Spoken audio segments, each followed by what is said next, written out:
ओम शांति। हम ब्राह्मण बच्चों को ये जानना जरूरी है कि अंत समय में हमारी स्थिति क्या होगी और अंत समय में सारा संसार का हालत क्या होगा और परमात्मा का पाठ कब तक चलेगी या ब्राह्मण देवताओं में ट्रांसफर कैसे होंगे। तो चलिए समझते हैं। विवेक ये कहता है कि परमात्मा साकार में अर्थात अव्यक्त रूप में साकार तन में आकर मुरली चलाने और मिलाने का जो पाठ चल रहा था वो खत्म हो गया है। कुछ समय तक सूक्ष्मवतन में साक्षात्कार आदि कराने और मिलने का अनुभव कराने का पाठ अव्यक्त बाध्यता का अभ्यास चलेगा और वो आगे जाके होने वाला है। उसके बाद ही पुराने कल्प का अंत और नए कल्प की आदि होगी, अर्थात आत्माएं घर परमधाम जाएगी और एडवांस जन्म लेने वाली आत्माएं नए कल्प में आकर जन्म लेगी, अर्थात नए कल्प का शुभारंभ होगा।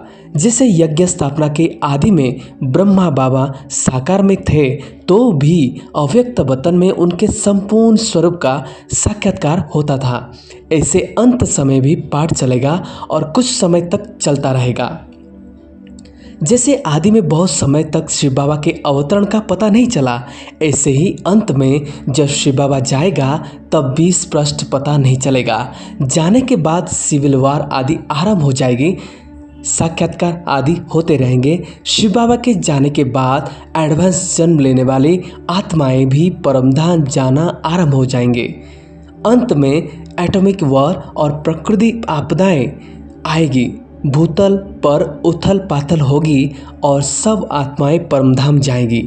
अव्यक्त बाध्यता का पाठ एडवांस पार्टी और एडवांस स्टेज दोनों प्रकार की आत्माओं का पालन करने का, उनके उमंग उत्साह दिलाकर संगम युग स्थापना का कार्य संपन्न कराने का और नई आत्मा को ज्ञान की तरफ आकर्षित करके ब्राह्मण बनाने का भी है, जो वे सूक्ष्मवतन में संपन्न कर रहे हैं और एडवांस पार्टी और एडवांस स्टेज वाली आत्माओं से करा रहे हैं। इनमें दो शब्द आता है, एक होता है एडवांस पार्टी और दूसरे होते हैं एडवांस स्टेज वाली आत्माएं। तो चलिए समझते एडवांस पार्टी क्या है और एडवांस जन्म क्या है। विनाश के बाद सबसे पहले एडवांस जन्म लेने वाले पाठ ब्रह्मा बाबा का ही श्री कृष्ण के रूप में लेने का है। इसलिए शिव बाबा के पीछे पहले ब्रह्मा बाबा को ही जाना है और जाकर यहाँ पाठ बजाने के लिए आना है। उसी के लिए बाबा कई बार साकार मुरली में कुछ बातें बताए हैं जो आपको सुना रहे हैं। यह शिव जयंती तुम्हारा सबसे बड़ा दिन है, तुमको यह बहुत खुशी से और धूमधाम से मनाना चाहिए। सबको बताना है कि हम बेहद के बाप की जयंती मना रहे हैं, हम उनसे स्वर्ग का वर्षा ले रहे हैं। शिव बाबा की मृत्यु तो हो न सके, वह जैसा आया है वैसा ही चला जाएगा। ज्ञान पूरा होगा और लड़ाई शुरू हो जाएगी। पुराने दुनिया का विनाश जरूर होना है।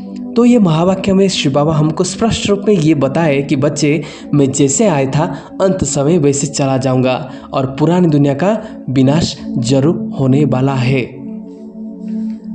बाबा और एक मुरली में बताए थे कि ब्रह्मा का पाठ स्थापना के कार्य में अंत तक नूंधा हुआ है।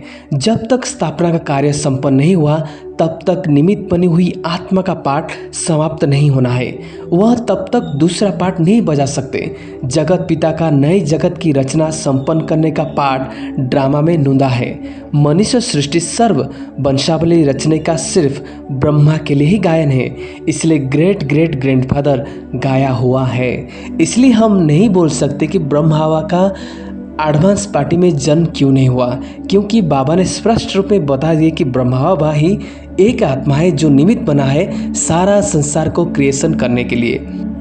ओम शांति।